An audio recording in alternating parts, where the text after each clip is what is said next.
Shalom kasih Kristus, tanpa terasa hari ini kita kembali mendengarkan renungan dan tetaplah melekat dalam Tuhan. Mari hari ini agar pikiran dan panca indera kita dipenuhi dengan kebenaran firman Tuhan. Kita berdoa. Bapa Surgawi, kami naikkan syukur kepadamu Tuhan, biarlah hari ini Engkau terus memenuhi kehidupan kami dengan kebenaran firman-Mu, sehingga firman semakin berakar kuat dalam kehidupan kami lewat pikiran dan panca indera kami Tuhan. Engkau terus menuntun kehidupan kami, di mana Engkau terus membawa kami semakin dewasa dan semakin kuat di dalam Engkau Tuhan. Terima kasih Tuhan Yesus, terima kasih. Ini doa kami, dalam nama Tuhan Yesus kami berdoa, amin. Kasih Kristus melekat dalam Tuhan bertema ketopong keselamatan, terdapat dalam Efesus 6 ayat 17. Demikian firman Tuhan. Dan terimalah ketopong keselamatan dan pedang roh, yaitu firman Allah. Pernahkah kita memikirkan dua hal secara bersamaan? Yang satu memikirkan pikiran yang menyenangkan, dan yang satu lagi pikiran tidak menyenangkan. Pikiran terletak pada kepala kita.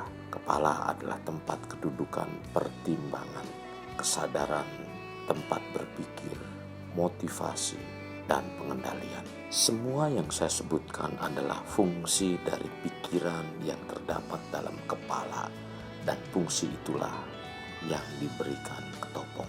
Ketopong keselamatan melindungi kepala kita dari segala sesuatu yang akan menghancurkan keselamatan, kesejahteraan, dan kebahagiaan hidup kita.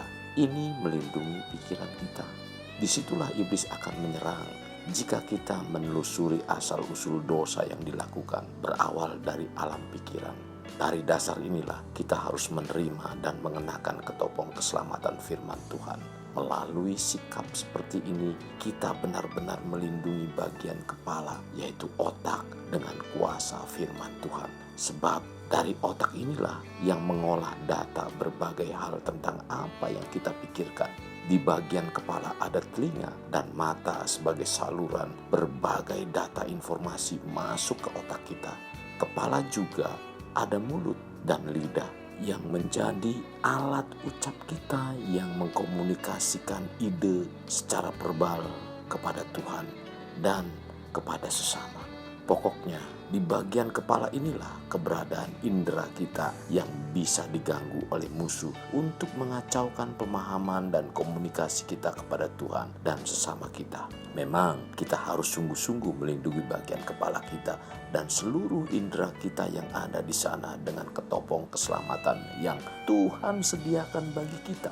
Oleh karena itu, kita harus menerima ketopong keselamatan yang Tuhan sediakan bagi kita. Firman Tuhan untuk melindungi bagian kepala kita agar terlindungi dari serangan musuh, yaitu si iblis.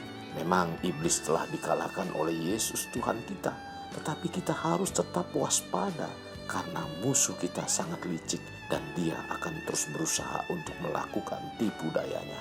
Iblis sebagai musuh ingin mengacaukan pengertian kita tentang keselamatan yang Tuhan berikan kepada kita. Dia akan berusaha menanamkan keraguan. Mana bisa hidup kudus? Kamu adalah manusia yang sangat dan sangat berdosa. Mana mungkin diampuni? Kamu kan tukang bohong. Seperti inilah iblis akan menuduh diri kita dan terus untuk memutarbalikkan fakta yang ada. Misalnya, dia akan mengatakan bahwa kita tidak berharga, kita orang berdosa, lemah, tidak berpengharapan, dan lain sebagainya.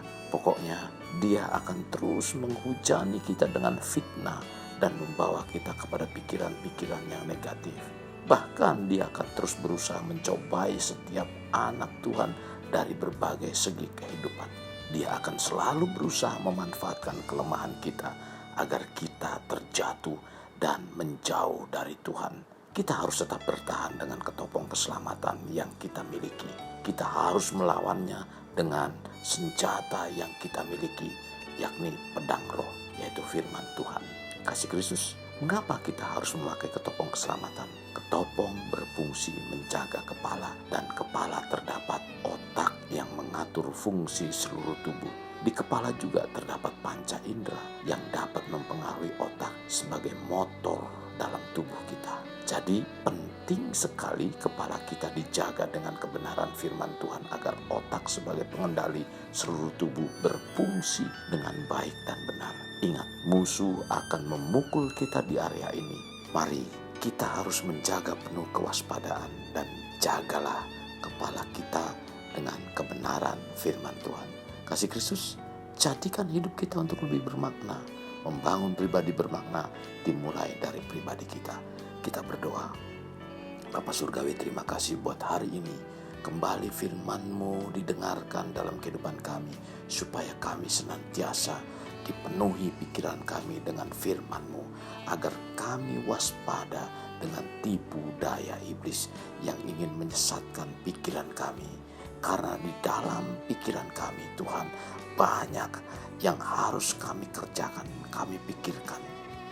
Maka dari itu, iblis akan selalu menyelang pikiran yang mana supaya kami diganggu dengan pikiran-pikiran yang tidak berkenan dengan firman-Mu, Tuhan. Tuhan, pimpin kami supaya kami tetap menjadi orang-orang yang terus mengandalkan kebenaran firman Tuhan. Ini doa kami yang kami alaskan dalam nama Tuhan kami Yesus. Amin. Kasih Kristus, mari kita akhiri dengan mengendahkan kedua tangan kita. Terimalah anugerah berkat dari Allah Bapa, kasih sayang daripada Yesus Kristus, dan persekutuan dengan Roh Kudus yang mencurahkan berkat secara rohani, berkat secara jasmani, dan berkat secara ekonomi, di mana berkat Abraham, berkat Ishak, berkat Yakub dicurahkan dan dilimpahkan dari saat sekarang sampai Maranatha tiba, dalam nama Tuhan Yesus. Amin. Sampai jumpa di renungan berikutnya. Tuhan Yesus memberkati.